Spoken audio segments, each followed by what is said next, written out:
அதிகாரம் 45. யூதா பென்யமீனுக்காக யோசேப்பினிடத்தில் பரிந்து பேசினான். யோசேப்பு யூதாவை தடை பண்ணாமல் அவன் சொல்வது எல்லாவற்றையும் கவனமாக கேட்டுக்கொண்டிருக்கிறார். யூதா பேசி முடித்த பின்பு யோசேப்பு ஒரே வார்த்தையில் நான் யோசேப்பு என்று அவர்கள் எல்லோருக்கும் பிரதியுத்தரம் சொல்லுகிறார். யோசேப்பின் சகோதரர் தங்களுடைய பாவங்களின் நிமித்தமாக மனது வேதனைப்பட்டிருக்கிறார்கள். அவருடைய மனச்சாட்சி அவர்களை குற்றப்படுத்துகிறது.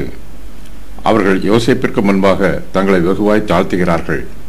யூதா யோசேப்பினிடத்தில் பேசும்போது தன்னுடைய தகப்பனார் யாக்கோபை குறித்து உயர்வாகவும் தன் சகோதரன் பென்யமீனை குறித்து அன்பாகவும் பேசினார். யோசேப்பு தன்னுடைய சகோதரருக்கு முன்பாக தன்னை வெளிப்படுத்தி காண்பிக்கிறார். எகிப்து தேசத்தின் அதிபதியாகிய பார்வோன் யோசேப்பின் தகப்பனாரையும் அவருடைய குடும்பத்தாரையும் எகிப்து தேசத்திற்கு வந்து தங்குமாறு அழைக்கிறான்.